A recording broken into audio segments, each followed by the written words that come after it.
Assalamualaikum warahmatullahi taala wabarakatuh. Nahmaduhu wa nusalli wa nusallimu ala rasul karim.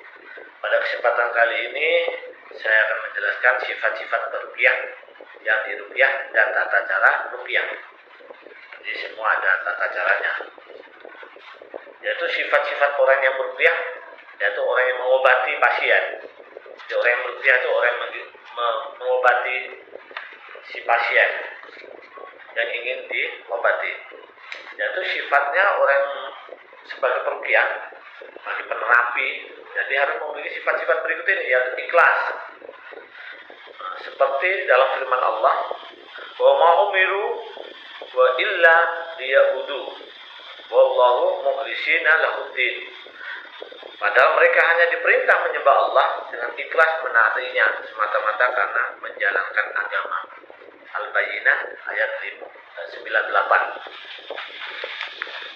Dan sabda Rasulullah yang berbunyi, innamal a'malu binniyah wa innama likulli imri'in ma nawa.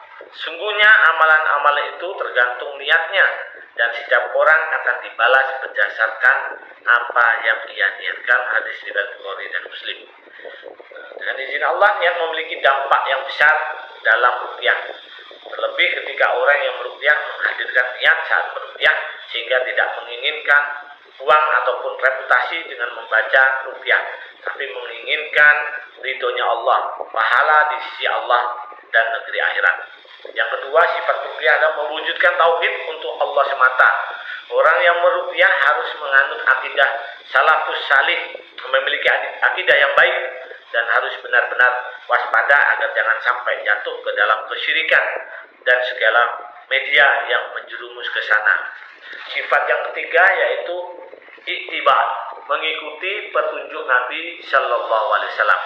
Orang yang meruqyah harus mengikuti petunjuk Nabi Shallallahu Alaihi Wasallam dan para sahabat, jauh dari berbagai macam bid'ah dan segala hal yang dibuat-buat. Ini berdasarkan sabda Nabi Shallallahu Alaihi Wasallam, man ahdasya fi amrina hada ma laisa minhu fahuwa radda.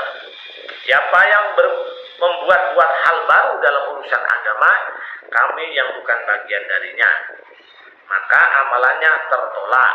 Hadis riwayat Bukhari dan Muslim. Sifat peruqyah yang keempat yaitu takwa dan ibadah. Orang yang meruqyah harus ahli ibadah, bertakwa dan takut kepada Allah. Semakin dekat dengan Allah, bacaannya akan semakin berpengaruh kepada orang yang diruqyah. Dengan izin Allah, demikian juga sebaliknya, seperti disebut dalam firman Allah, innama yataqabbalullahu minal muttaqin. Sesungguhnya Allah hanya menerima amal dari orang yang bertakwa. Al-Maidah ayat 27. Sifat yang kelima yaitu jauh dari yang haram. Kemaksiatan dan dosa berdampak besar bagi orang yang meruqyah, sehingga ruqyah yang ia baca tidak berpengaruh ataupun pada orang sakit. Bahkan bacaan tersebut justru membuat setan berlaku sombong terhadap manusia, seperti disebutkan dalam firman Allah, wa may yashu an dzikrir rahmani nuqayyid lahu syaitanan fa huwa lahu qarin.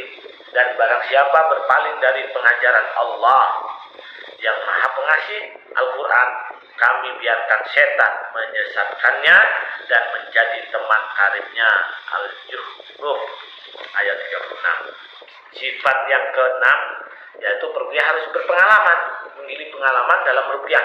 Bagi yang ingin bisa meruqyah, dianjurkan untuk belajar ruqyah dari seorang guru yang dipercaya ilmunya, akhlaknya, sifat barok dan rabbaninya. Pasalnya tidak semua orang yang hafal ayat-ayat tertentu dan membaca buku-buku ruqyah otomatis menjadi ahli ruqyah yang mahir. Ruqyah adalah ilmu yang memiliki asas, kaidah dan aturan. Seperti kata orang bodoh mencari harta, sementara orang berilmu mencari kesempurnaan. Sifat ketujuh dari peruqyah itu melindungi diri dari setan. Perisai adalah salah satu bekal seorang prajurit, sementara bekal orang yang berruqyah adalah zikir. Kalau tidak punya bekal, dengan apa ia akan berperang? Orang yang tidak punya sesuatu tentu tidak bisa memberi, justru ia akan mengundang fitnah dan musibah yang tidak mampu ia tanggung. Untuk itu perlu membentengi diri dari segala tipu daya setan dengan mengetahui hakikat dan kondisi jin, tidak takut pada mereka, juga ancaman-ancaman mereka. Sifat yang kedelapan yaitu sabar dalam mendiagnosa, yaitu cepat mendiagnosa adalah petaka bagi berkuliah zaman ini. Padahal mendiagnosa penyakit adalah separuh dari obat. Diagnosa keliru membuat pasien mengalami wam, kebingungan, dan wam termasuk salah satu penyakit berbahaya, sehingga membuat pasien merasa terkena sihir padahal tidak. Demikian sifat-sifat ruqyah yang bisa saya sampaikan, ada 8. Semoga apa yang bisa disampaikan bisa diamalkan, lalu bisa disampaikan kepada yang lain. Kita akhiri dengan doa al-Fatihah. Subhanallah bihamdihi, subhanallah bihamdika, asyhadu an la ilaha illa anta, astaghfiruka wa atubu ilaik. Assalamualaikum warahmatullahi wabarakatuh.